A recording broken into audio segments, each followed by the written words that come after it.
Good evening. Welcome to the monthly meeting of the New York Gestalt Institute.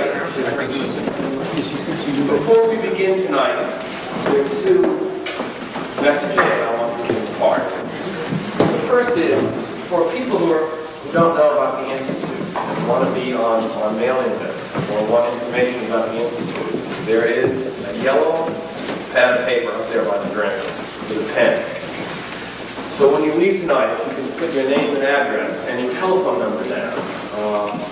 You'll get on our mailing list and we'll send you information.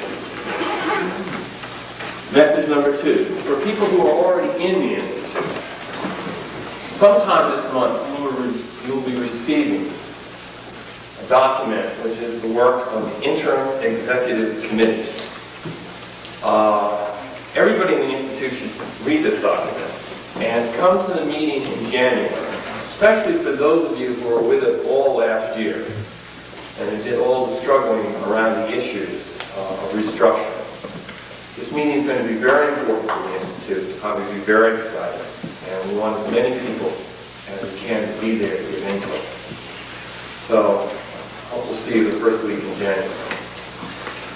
Otherwise, I'm just going to turn the meeting over to Laura Perls. I thought the one thing that I would say, for people who are interested, I went back in my old Gestalt journals. For people who are interested in some background to Laura's work written by other people, I certainly would suggest Laura's own interview, which is in the Oral History of Gestalt Therapy, that the Gestalt Journal puts out. There's also an excellent introduction by Karen Humphrey in the Spring '86 issue, which is the lecture she gave at Laura's 80th birthday celebration. And then Karen told me about the Spring '80 issue, which is totally devoted to Laura's work. And actually, I was reading this afternoon. There's some terrific articles in this issue. And if you can't get the Gestalt Journal, it's very easy. All you have to do is call Joel Weissong, and he has many extra copies, and he would send it to you. Okay, so now we'll listen to Laura.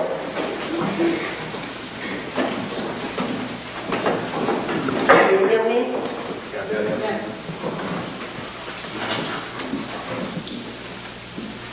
Last year, my friend also published a book with the title "Every Patient is Worth a Novel." For tonight's focus, I would like to stand this statement on its head and postulate every novel is a case history, is a case presentation, either of an individual, a relationship, a family, or a society. Long before the establishment of psychology, let alone psychotherapy, as scientific disciplines and methods of problem solving, literature demonstrated and explicated human experience in all its facets: love and hate, passion and indifference, happiness and suffering, learning and ignorance, innocence and experience, crime and punishment, war and peace, conflict and resolution, failure and success. My own interest in psychology originates in my voracious reading, since I learned to read, of every book that I could get hold of.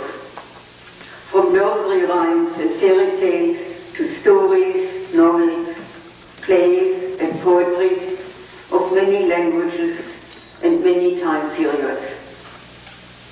I got more insight, thoughtfulness, sense of values, and awareness of possibilities of coping than from reading psychological textbooks, most professional writings, and even from my own analysis.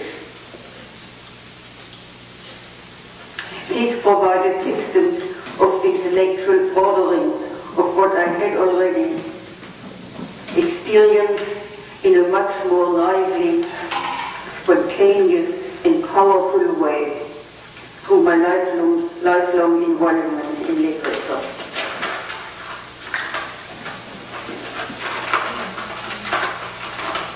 Let us begin with a genre of literature that is very popular and that most of you, even those who don't read a lot, are probably familiar with, the detective story.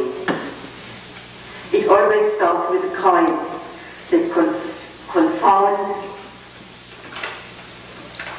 the police as well as other concerned people, while the perpetrator of the crime and the motive are unknown.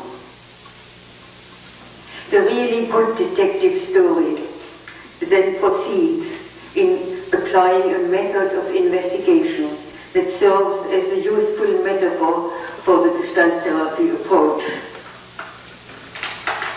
Fritz was always reading detective stories.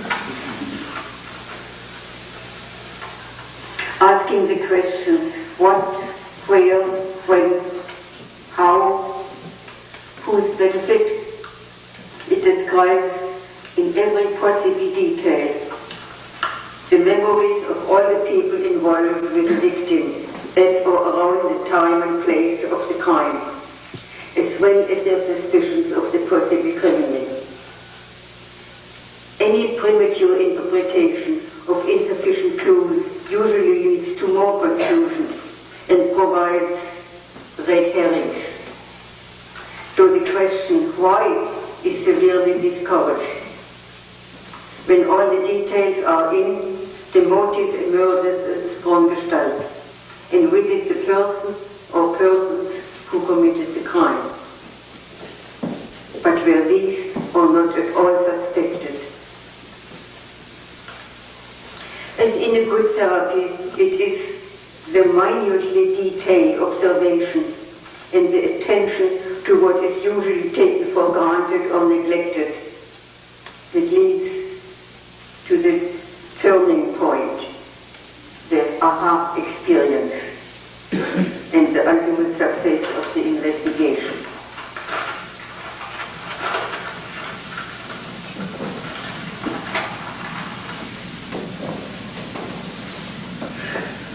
Now let us turn to the history of families.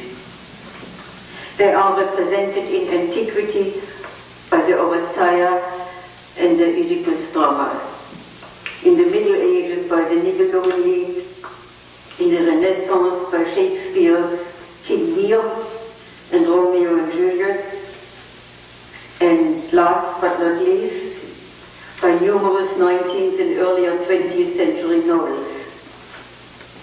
To mention just a few, the brothers Karamazov, The Rise and Fall of the House of Usher, The House of Green Gables, The Forsyth Saga, and many more that I remember reading at one time or other, but cannot now recall any more in detail. But I still remember the Buddenbrooks, which I have read more than once in German and in English. This autobiographical novel shows the disintegration of a family whose individual members in their diverse personal developments on different emotional levels and in different directions of interest cannot be accommodated anymore within the confluential mold of an upper middle class, nearly aristocratic tradition. Each member in each generation is carefully delineated in his or her more or less narcissistic ambience, with more or less involvement or avoidance, and with more or less, usually less, success in their autotherapeutic endeavors. The writing of this novel certainly was therapeutic for its author.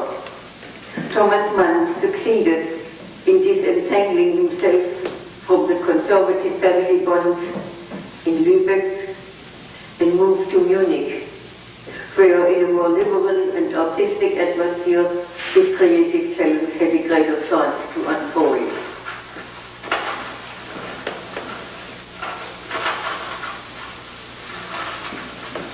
Thomas Mann's next novel has become the prototype of the modern Bildungsroman, the autobiographical novel of education and development of a rather undistinguished young man's accelerated awareness of the ever-changing world around him, and with it a growing sense of self and skills of coping, from initial awkwardness, indecision, and dependence on others, on his cousin, on his doctor, etc., to authentic grace and strength. There are, of course, precursors of this genre in world literature, like Gottfried Keller's Der grüne Heinrich, Goethe's Wilhelm Meisters Lehre und Wanderjahre, Wilhelm Meisters Learning and Wandering Years, or Romain Rolland's Jean-Christophe. But apart from Joyce's artist as a young man and Ulysses, it is Thomas Mann's Magic Mountain that is still the most exciting, the most entertaining, and at the same time intellectually stimulating and stylistically satisfying work. It is a stunning piece of self-therapy for the author as well as for his incarnation in the novel's protagonist, Hans Castorp. Taking its bearing from the actual situation and the observation of and the encounter with real people, the novel demonstrates convincingly the inherent power of consistent phenomenological existential approach.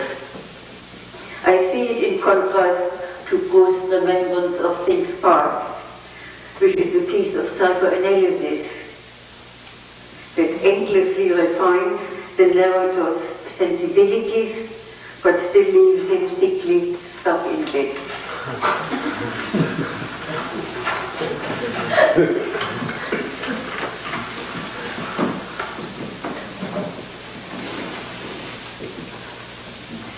It fascinates me to read the novels as the dream of the writer or protagonist.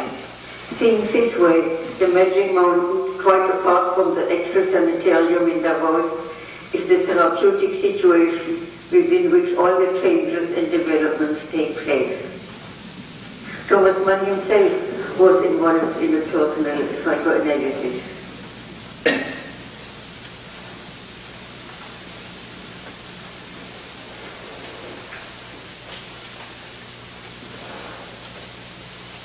There is the jovial, blustering doctor whose apparent self-assurance barely covers a permanent unease that has to be appeased with jokes and alcohol.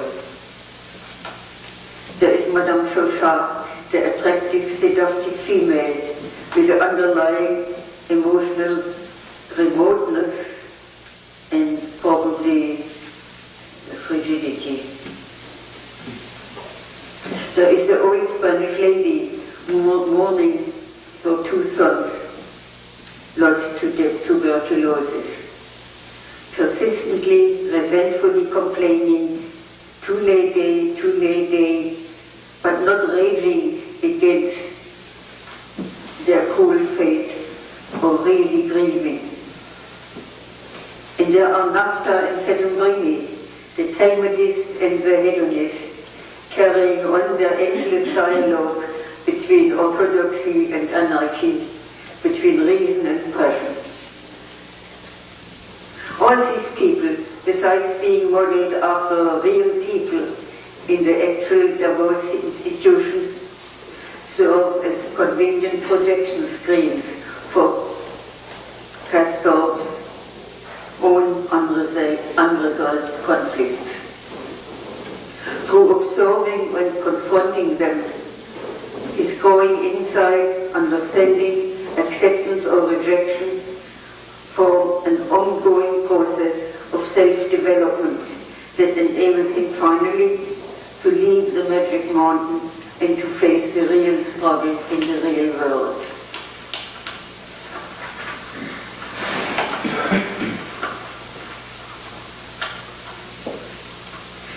In contrast to the Bildungsroman are the novels of disintegration that end in despair, sadness or suicide.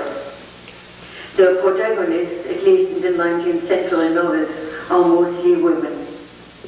I am thinking of Madame Bovary and Anna Karenina, who both have grown up in similar constricted and constricting, confluence favoring circumstances. Like most women of their time, they have remained immature, inexperienced, and as innocent as when they were 15. They both have been married to solid, conventional, narrow-minded husbands. Unsatisfied and unhappy in their dismal marriages, they allow themselves to be seduced by more worldly, experienced, and attractive men. They both have not enough self-support and self-respect to have a healthy affair without further impairment. To the extent that they still identify with the social and moral principles of their society, they carry on their clandestine liaisons with feelings of humiliation and isolation and deep resentment against husband, lover, and circumstances that enforce silence about everything that is most important to them. The secret resentments, unmentionable and inexpressible, are retroflected and turned into feelings of guilt and worthlessness, from the torture of which death is the only feasible escape.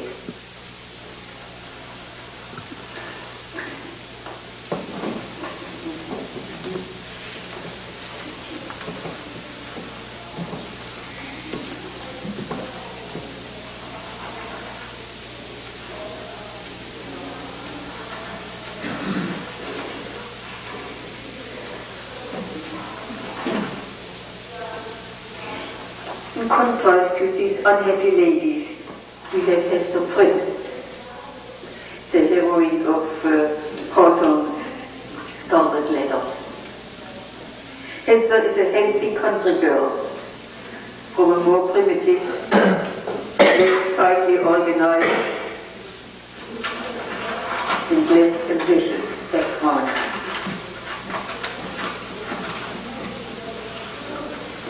Who really loves the man who gets her into trouble. When her shame becomes public,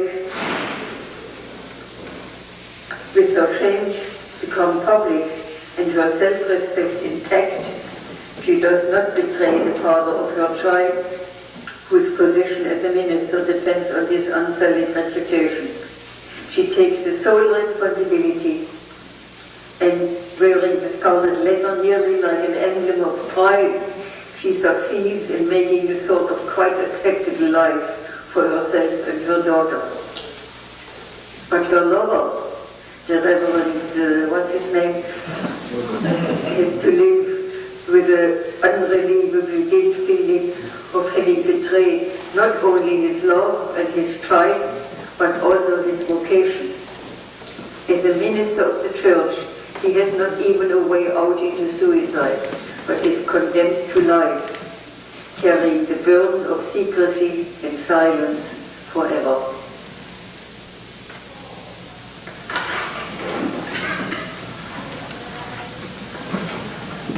For writing down these abbreviated case histories or abstracts of famous novels, I did not specially read up on anything.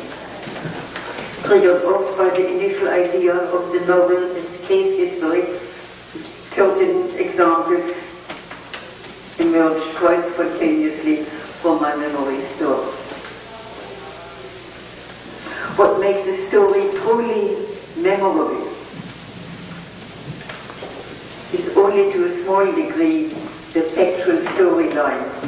That would be just information that could be filed away and quickly forgotten. This is unfortunately the way in which most case histories and most novels are written.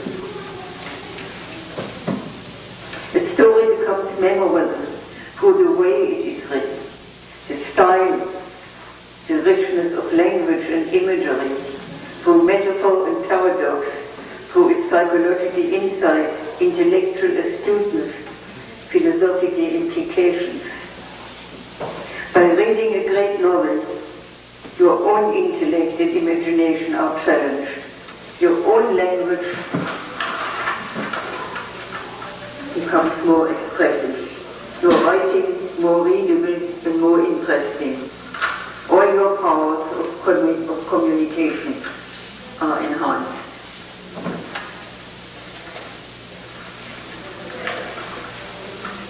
During the previous week, I have started to read a novel by Italo Calvino, When at a Winter's Night, a Traveler. It begins with detailed prescription and description of how to read a book. How to read a book. And the book to be read is the book being written at the same time, at the same moment. Being the writer, the reader, and the narrator, all at the same time, seems quite paradoxically not to interfere with the production of a book, but to release the creative powers. For all through these also quite amusing shenanigans, a story is emerging, the cause of which I don't know yet, as I had to interrupt reading to produce this paper, which is actually the direct result of starting Calvino's book.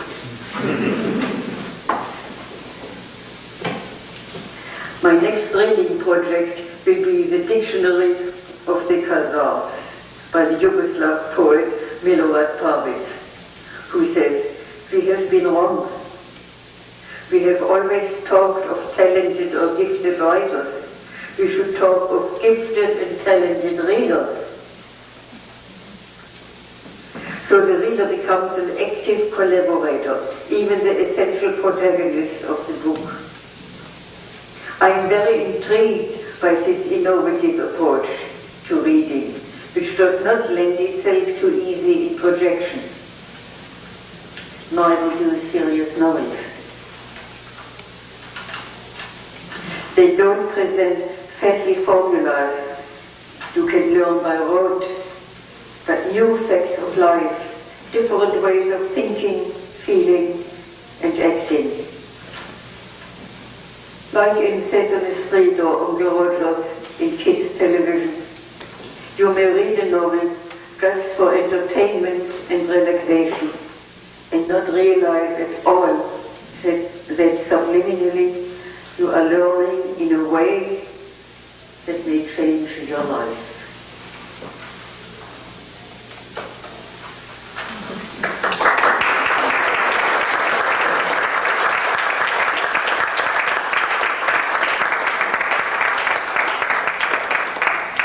By the way, when over 30 years ago I published 2 case histories, which are the first case histories in Gestalt therapy altogether, and Paul Goodman said, "It reads like a novel."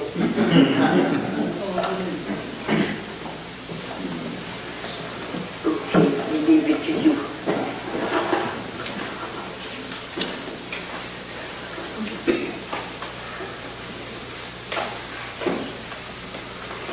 I'm rather sorry you left out a certain area of literature that's very favorite of mine, that's plays. There are many plays that have influences very strongly, both seeing and both reading. And I've been curious about whether you want to respond to that. I couldn't hear you. I said there are plays that you left, I did an area of literature that you left out in the plays, and I've gotten great pleasure out of some plays that very much influenced me. I was sort of hoping you'd share with us some of the plays that maybe you have influenced by. If not now, but some future days perhaps. Well, there are many plays and many novels and many poems that one gets pleasure out of. That's actually what I was trying to do is to set it in correspondence with therapy. Kind of a novel, particularly the novel. I did my And to contradict in a way Perls' statement that every patient is worth a novel. Not every patient is worth a novel.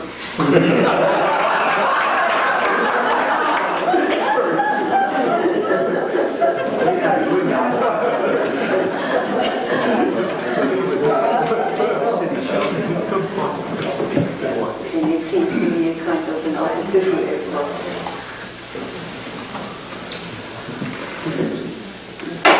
Mrs. Perls. I to accommodate in your eyes and very hard of hearing. Can you hear me like this? Yeah. Okay. I've read a great many novels. I grew up on them, and I love the interpretations you gave. But there are many novels, actually, that I don't read now that I used to read when I was a child, or that I turn away from now. And one reason is that so many novels that I used to read were, to me, as I look back, images of decadence, or focused too much on decay or disintegration. And I've always had a feeling that a lot of the function of a powerful novel or a powerful piece of philosophy is or should be to inspire you. And the people that come to my mind when I think of that are Tolstoy, who always has a saint, whether it's Pierre or Leontiev, and one of my other favorite writers is George Eliot, who always has a saintly character.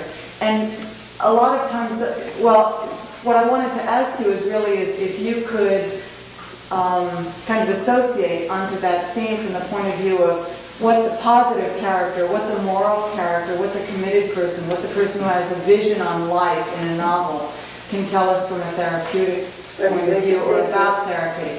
You're asking a lot of questions. Make a statement out of everything. Well, I think what I'm stating underneath is a preference, and I guess it's my own way of approaching people and dealing with them. I'm not a Gestalt therapist, although I'm very interested in it, but a preference for somehow focusing on a potential as much as dealing with a problem or a pain. And it was interesting to me that most of what you were looking at here was the way people grow out of dealing with a pain.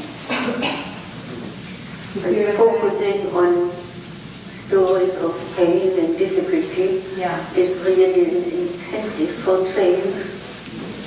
An incentive for what? Change. For making or striving for change. I agree with that. But I'm also just out of my heart.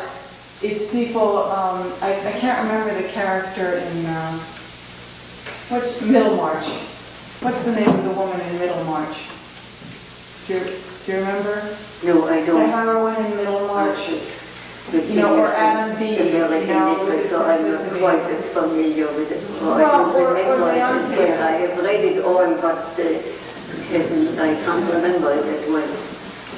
Or Leontiev, or Pierre, that these are all characters who, while they have a struggle, you have a feeling that inside them there's just this passion, just a commitment to be, a desire, a yearning, a hunger to be good, and that it's that drives them. And I have to feel so much of the literature that I used to read, in a way, I don't want to look at it anymore because it's more brooding over difficulty than moving through difficulty towards something good. I don't know if you wanted to say something about how you see literature, whether you see literature in that perspective. There is where the reader comes in, the importance of the reader, that the reader must be inspired to make change. Just from the experience of something bad and something intolerable, painful.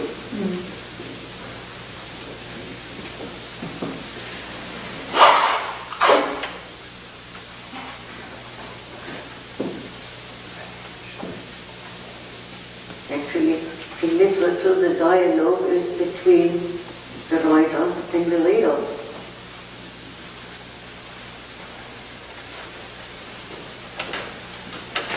All right, but to continue this, for example, T.S. Eliot is, I don't read him anymore because Could I ask you what you want from Laura? I just want to open up to, I want to hear more of her perceptions of these different styles of writers. That's all. I think Laura made a point that is beyond different styles of writers. What I understood was that for Laura, great literature reads like great case histories, like very interesting case histories.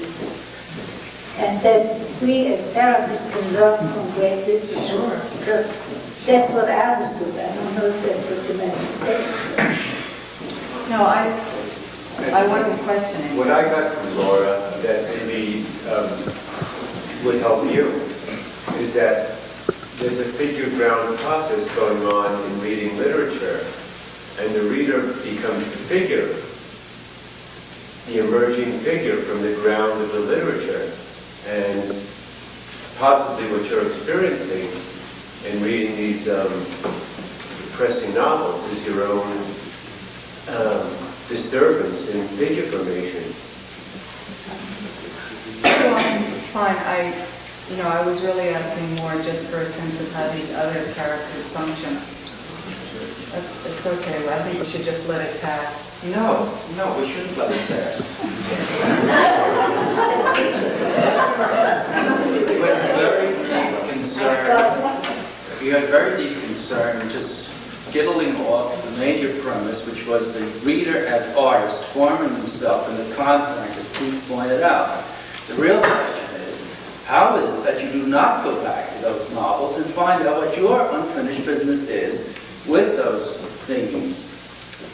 Certainly in the decadent novels there are heroics and change. That was the entire point of the Magic Mountain. Laura, I was interested that you said that Nafta was a Talmudist. That Nafta was a Talmudist. Mon calls him a Jesuit. He was a convert, yes? Yeah. He puts the bullet in his own head when he can't get set and green. But you didn't need the Yugoslav to tell you that the reader was the contactful thing. You did not need the Yugoslav, the new writer, to tell you that the reader was the contactful figure, was the real artist. Yeah. But he does say it beautifully, and he says it on the first page, which is very courageous. Given a linear mode in our scientific mentality. Yeah. I think I wanted to address, first of all, welcome, and I think as a Gestalt therapist, some of the language might not be familiar in the concerns. So I wanted to thank you for speaking. The other part was, in most of the time, if you think of it as case history, by the time the person gets to us, they're very unhappy. And they may be heroic underneath, and we want to reach for that. But what we're presented with initially is their pain. And so the comparison with the novel would be the comparison with the novel where the person is struggling with pain. Hopefully to rise and integrate. But they're heroic in coming to us. Yes.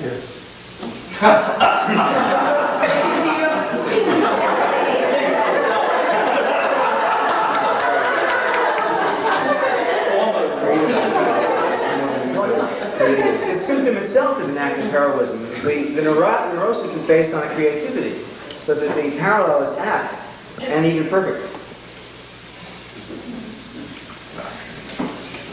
I found it very interesting stressing your point that the reader, not only the writer, but how important the reader is through identification and own passion in reading.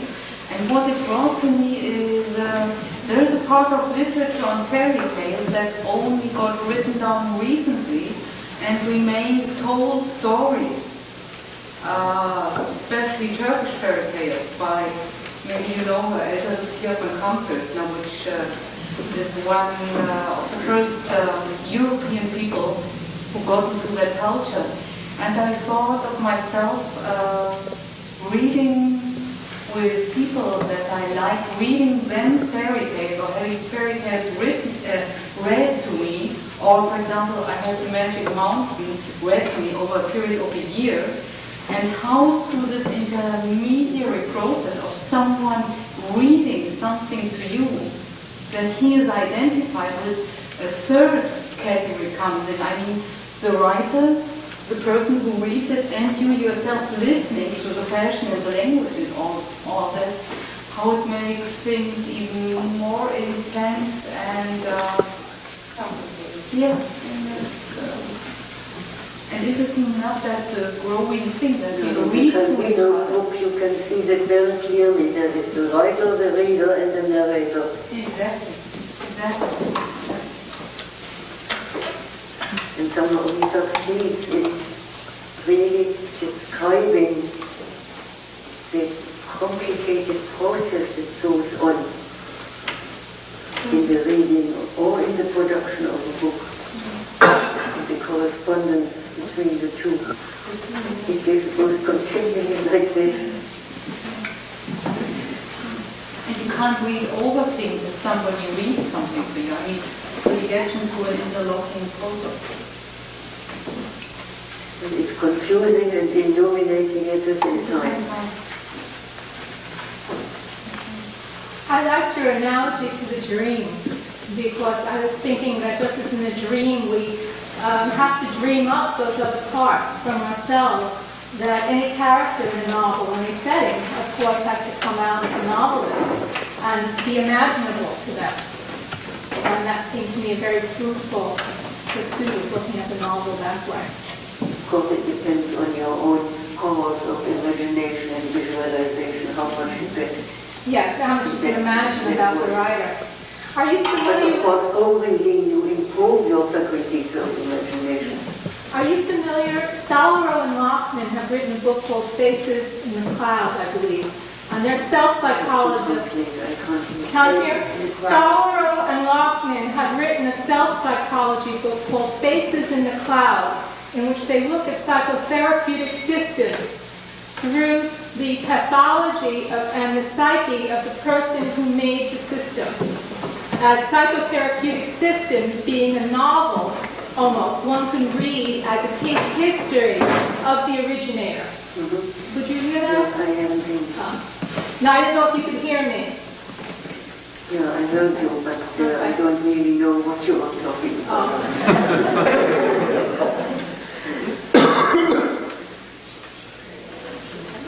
Eleanor, I didn't either. Can you enlarge? Well, the idea being, just as we can get an idea from a novel of the psyche of the person who wrote the novel, looking at it as a case history, we can take from different therapies idea of the psyche of the originating therapist. So Freud was concerned with issues around sexuality and things like that, and family struggles, and Harry Stack Sullivan was very concerned with anxiety, and can give insight into the person's life, reading and studying their system.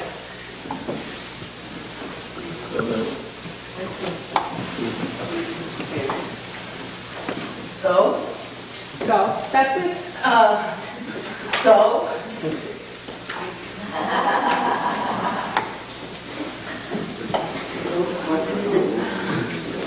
What's your preoccupation that's infused Gestalt therapy for everybody here in the room?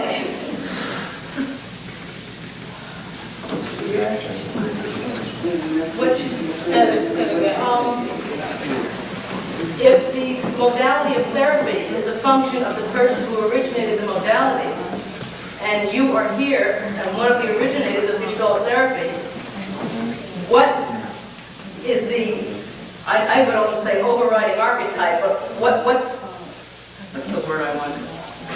When the concept Gestalt is really an aesthetic concept, an aesthetic philosophical concept. In Germany,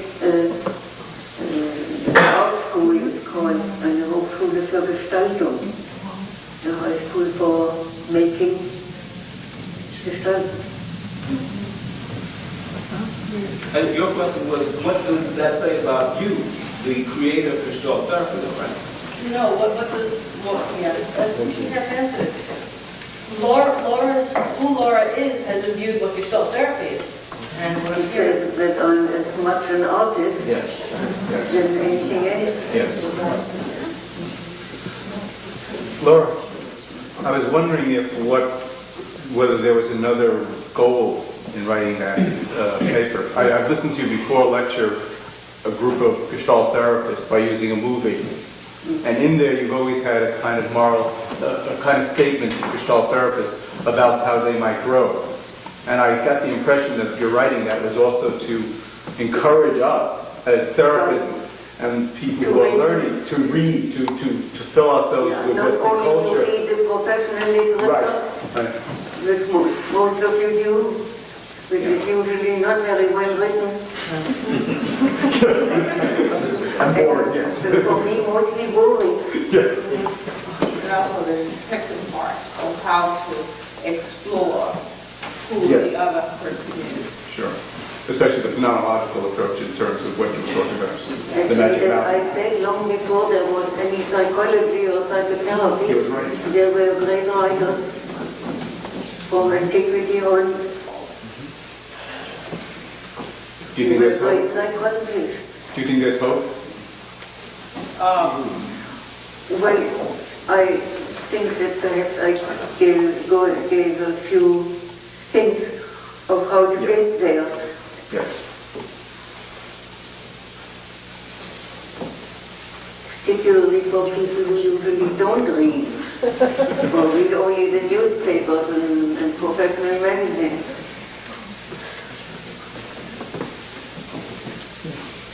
Laura, this summer I read The Good Soldier, more than its work, and while reading that, I was engaged in the way that you're talking about, in terms of he engages the reader actively in the book. But also I was aware, while I was reading it, was very much like being a therapist, in that I had to wait patiently for the narrator to make his own discoveries, even though I knew way in advance what he was going to discover.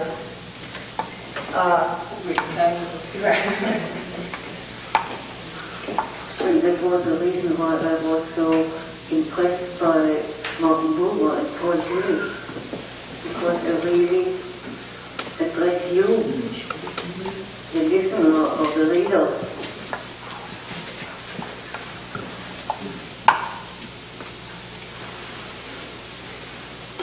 I want to thank you for reminding me of who I was when I was younger and how I discovered myself through reading, and how it filled a gap in my life in terms of connection to something, and to people, in a connection that I didn't feel. And I think what you said really has implications to us as a society, with children today being not encouraged to read, but to swallow through their eyes TVs and VCRs, and losing the experience. And I'm not sure it's a forming thought, so I'm just going to throw it out, of the whole process of the literature, the narrator, i.e. the parent or a significant adult in their life, and themselves, and that triadic process of formation that really we don't see very much anymore, and what it means to the children that we're raising. So you reminded me of myself and made me think about Well, I feel very much in two minds about the visual education that most children get nowadays. Everything is made so easy and so easily introjected, and what they collect is information. It is not the same as knowledge. It doesn't really stimulate their own thinking. At least most of the fellows don't. But that is also the population that more and more we will work with. That we have to invest ourselves to it some significant way. Because I look at that and when I see someone coming into the younger generation that knows the computer but doesn't read, would not even consider reading Anne Karenina, I have to do something different than I would do with that individual who came up in my generation. It's my challenge rather than theirs.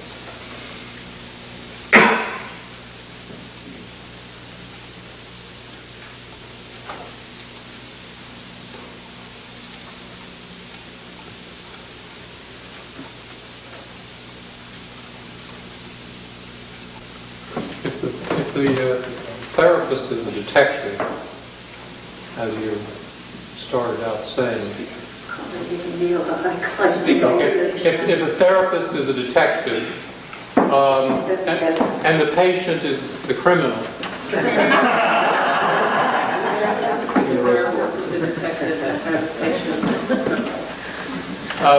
don't you think some? Okay.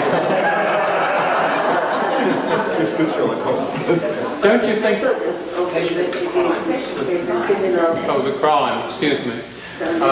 Don't you think the crime or the criminal sometimes helps the detective to examine his methods of detection?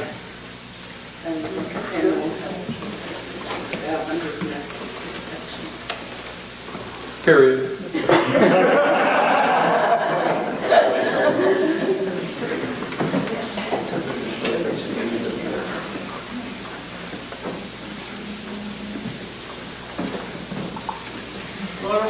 I will regret it if I don't ask this question, so I'll ask it. I'm not familiar with a lot of the references. We read different literature, you and I, but when you talked about the woman, I think it was in the Magic Mountain, who was very, I don't even know the word, austere, whatever, and you said probably frigid. Yeah. Was that in the book that she was frigid? Not expressly so. From where do you get the inference? I'm curious. So remoteness and kind of coyness, which always withdraws at a certain point. I don't agree with you. That's all. Not enough evidence to make a call on that. But I think being of the same generation as Laura, that it has to do with the generation of women at that time. That it may not be true for a woman now. Yeah. And that you can disagree about now. But that, you know, I have some sense that I would agree with Laura if I had recently read this. Mm-hmm. Because it has to do with how women behaved at that time. Yeah. Which was 1914, 15, 16, during World War I. Doesn't mean they were frigid. No, I'm not saying it means, I can imagine I would draw the same conclusion because I come from that generation. I'm somewhat younger, but I still have the same kind of experience as a woman and experience with older women at this time. So I'm just saying I might agree. And I'm speaking of the difference in generations, which is, in my opinion, very important to be aware of. That the same behavior now means something different from men. It becomes you in the good book, so I'm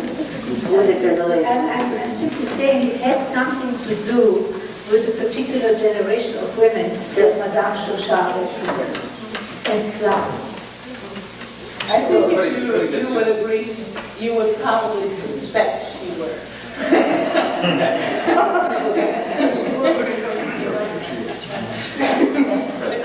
That's probably The point I'm making has nothing to do whether I agree or not. But I think the point she's making is that there's a political statement to be made, and that area within which... Oh, it wasn't. I was making an experiential statement. statement, No, because you actually. cannot deny what Laura can infer anything she wants logically. You couldn't disagree with that. Absolutely. But the limiting cases were Hester Prynne and this woman, for example, who in different and even more repressive circumstances politically was able to stand up for herself. That was good. She was a good district class. And a different time period also. Less repressive. No, it was not legal, and that's a mistake. This is much later. He just said it there, and it's very inaccurate about period of time. So you as a reader would create a different production. I as a reader would create a different. Well, then that raises the interesting question when faced with a client such as this person. It's really, it all starts with my reaction when you said that not every client has read the novel, and almost everybody here laughed, and I thought, well, heck, I've been a client, and I wouldn't want somebody laughing at me, and I'm surprised I think everybody else here has been a client, and isn't it nice? I suspect that everybody here thinks they might be worth a novel. Absolutely not. No. So, Yeah, but you are. I wish my life was interesting enough to be a novel. I'm looking for it.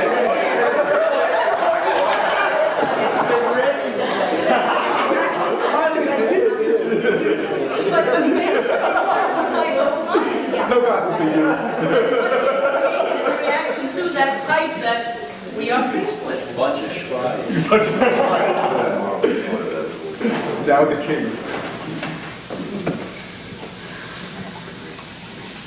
Laura, I think a lot of that is the uncovering, and to uncover what is there in that person who at first I find uninteresting. And if that person can hang in with me long enough, then I am, as I go on in the years with her, and I eventually find something that interests me. But that, even though that might interest me, it doesn't have the same richness and fullness as some other client who presents me with more, is fuller. More complete. On the other hand, I've talked with people who in the beginning of the therapy didn't interest me at all, or I felt even a slight disdain, and I really considered sending them somewhere else. But I really concentrate When on you them. get involved, it suddenly there's a flowering and Always it's all something. Yes, that's the other. You're saying the two of you create something together also. That's true. It's not that you discover something, but in that process of contact, something new is created that becomes that person. And ideally, maybe I become enriched also in some way and grow as something too. Maybe. And verbalizing becomes poetry. Because what we're talking about is a verbal process. And everybody is capable of a poetry. Maybe not immediately, but with enough therapy, maybe a penny novel becomes a bestseller and maybe becomes a classic. Because I think what you're saying, Laura, is that a novel is a tactful language. And indeed, it is. It's beautiful.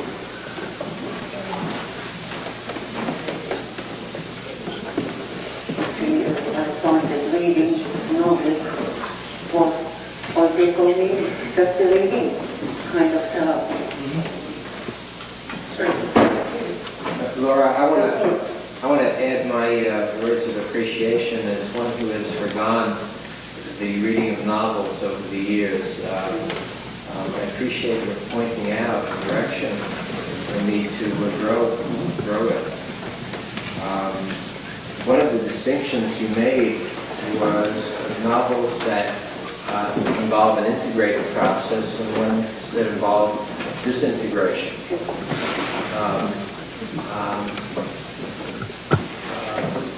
That's an important distinction. This integration, there are always certain certain socially fixed habits and morals. In the disintegration. Ongoing development or more positive development. Where you end up more disintegrated. Yes. And don't have resolution, closure, and a clear gestalt aesthetic. Since then, we didn't have therapists yet. Madame Bovary or Madame Karenina, they didn't have therapists yet. And that also reflects not only what was happening then, but what we see in disintegration in our own society now, both in novels and in other arenas, where people disintegrate and become less, or don't become. Somehow they fall out of the society of the confluence that they have been embedded in and very secure in, even if it wasn't pleasant. When they fall out of it, they have no root under their feet, they have no support. They lose one system of support and they haven't found a new way yet of supporting themselves or getting into some other kind of alliance. I keep having a thickened thought that what would happen during a presidential campaign, usually the candidates are asked, which book is your favorite book? And if the candidate would say, well, Magic Mountain by Thomas Mann, what would happen?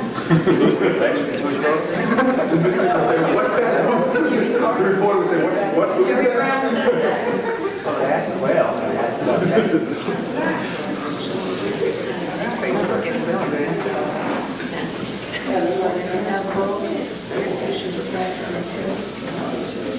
I'm sort of thinking right now the difference between the way I read novels as a kid and the way that I read them now. It was, as a kid, it was in fact, it was my life. It was where the important things happened. I used the novel to have something. My real life had very little. And I would completely be submerged. I would live in the book for the time in which I was reading it. And come out of the experience of the book sort of shaking and wondering that it was still daylight or whatever. And I miss that. I don't seem to be able to do that anymore. That kind of excitement. But also, I guess that kind of confluence, that sort of, when I think of it, when I'm thinking of it as I speak, a loss of self-function in the process, giving over completely into the experience of the book. And his first readings as a young kid, everything is exciting, it's all new. Later on, the things which were so new then, they are not so new now. So you are not that excited. You were ready to go that I experienced it already or before. But a lot of it. Karen, and maybe that's not a loss of self-function, but a self-function, that immersion. Maybe under those circumstances. Just be miserable again and compensate reading novels. Be careful. It's not that I haven't tried.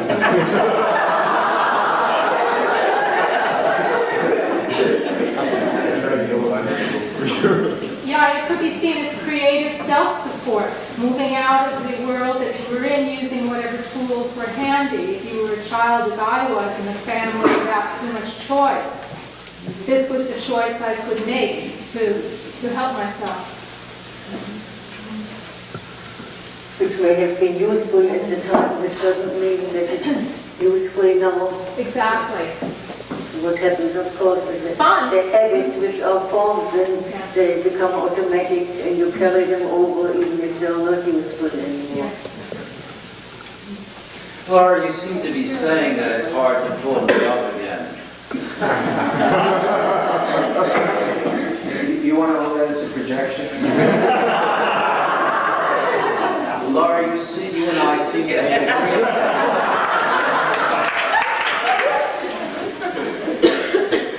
You didn't hear? I can't hear you. That it's hard to fall in love again. You and Richard agree. In your selections, certainly the heroes of our lovers, Mom Kay, failed lovers, who threw themselves in front of trains or carried their scarlet letters and so forth. But that's a tremendous thing to have been in love, isn't it? Translate. Things have been in love. It's only half of it.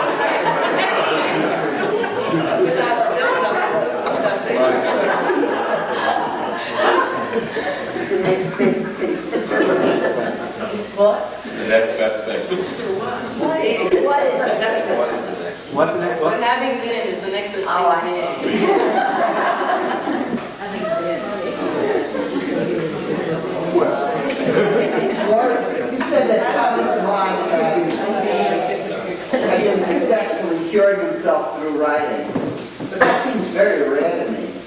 Why don't more people have success in helping themselves when they write? Why don't more people have successfully cured themselves through writing as did Thomas Mann? And then they have some kind of an ambition to write something that somebody else will read, or that will be famous, or it will be published, or whatever. They don't really write for themselves. But what about Kafka? He surely wrote for himself, not to be famous. But you don't know what he would have been like if he didn't write. Right. Well, Also, he had an audience. well, he did have something. He almost destroyed all his work. He did? Yes. Right. He The tried. pressure to write is probably a creative adjustment. And even in most disturbed writers, the writing creates an homeostasis, the articulation of the words, the production, the experience of writing itself is a need. There's no choice. Yes, except that in some cases, people can write themselves to help. And in other cases, they seem, even though they write from the soul, and I believe that Kafka was writing from the depth, you can really hear his voice coming through. It doesn't seem like a production, and yet he didn't seem to work himself to help. Do people, maybe that wasn't his aim. Yeah, that's what I felt. I mean, why should that have been his aim? Yeah, exactly, the hunger artist. Yeah, Exactly, he But was. I think that was the essence of what he was about, Yeah. which was to die dramatically, but not to be healed. Ruth, isn't it also in the creative process, the creating of a figure it's the process, not the end result that counts in many artistic creation. It's not so much for many the product, but the process. Yes, Wasn't there a exactly, difference but we- between an artist and a neurotic artist? The neurotic artist was only an artist? Give an example. What would you call him? Well, Kafka when he was sick. He was only an artist? Only. You saying? And they did you tell who the distinguished from what other artist who was a non-erotic artist? Right. I don't know, what it meant in the context was that he depends upon art to be a substitution for living. That can't work, period. But as a creative adjustment, as you said, in living, for the creative type, as Ron might say, there's nothing. Okay. Taking that a step further, how many people go into the field of being therapists as their process of healing? And How many of those I think? or that indeed, for some people it does not work. But I can't believe, I'm attracted to work with children because there are a lot of things in my own life around my childhood that I'm really working out, and I see a poetic sense of their lives, and it really enriches my own life and helps me in my own healing process. So I see that being my art form, bringing it into that, and I think provides me with the I thought we had a unifying concept called contact, which has great hallmark. The creative act was contact, and contact itself was the work of art. Isn't that what we talked about didn't Ron define that, the artist, the creative act itself? Yeah, and art. In art. And art. Didn't they say that in art, as art? No, he said ultimately the artist creates his own personality. That's what that book. The final solution. But wouldn't the therapy then be inducing these creative acts that we call contact, that are gestalt? Isn't that therapy?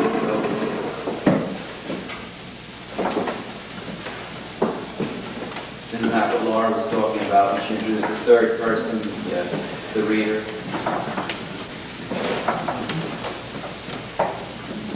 Yes.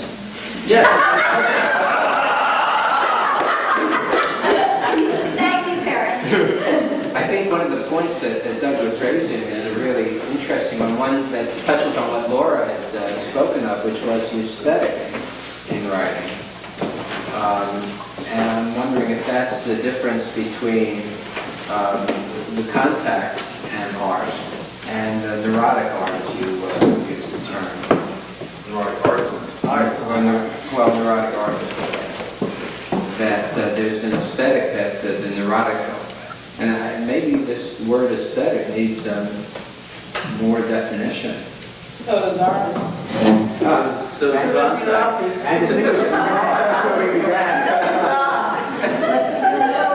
You're mentioning aesthetic. I have been sitting here quite picky. I experienced Laura's presentation as an aesthetic experience. Me too. I heard her paper is very beautiful. It appealed to my heart, it appealed to my mind, it appealed to my soul, it appealed to something very as a piece of art. And I'm worried that this may get lost in this. I'm worried that this may get lost if we continue to have this kind of intellectual discussion without reference to the beauty. That's just me. I'm not saying everybody else should agree with you. But I've been waiting to say that. The problem is there's a rat behind the arras.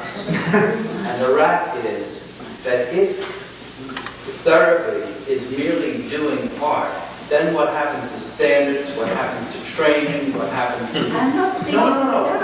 I know you're not. I'm agreeing with you, Laura. You're a very beautiful thing, but what I'm You said saying... the problem is, and I have heard you agree with me, that what I Laura... do, but I'm saying a lot of these questions are arising because underneath there's a sense that we are not competent if we are merely artists in therapy. But Laura would be the last. Laura would be the to last. state that. Yes. That much I know, Laura. The alpha and the omega. But for tonight, I was really enjoying what Laura had written and the way she presented it. And I listened, as I said, with my heart and all my senses. And I would like this to be part of what we discussed, not all. To be mindful that we heard music. That's all. I don't want the music to get lost. But Ruth, isn't there a beauty in dissonance as well? I mean, I don't want to pursue anything, that lacks grace, but certainly there is a beauty in dissonance. And certainly we can embrace that. I'm not saying that what happened is bad. I'm reminding myself. Stop now. Stop the discussion. Stop the discussion, yes, if you ask me. It's enough. But if you take Laura's point that the reader becomes the active part of the art, then we right now are really being readers. Where we each have heard Laura's beauty and Laura's meaning and and intent, and we each are now acting as readers, playing our own themes. I agree, but I can have an opinion as Laura's readers and as one of many here. Nobody can. And that Laura has asked if we could come to an end. I'm having trouble hearing it. So I think we'll, for tonight anyway, we'll end a little early.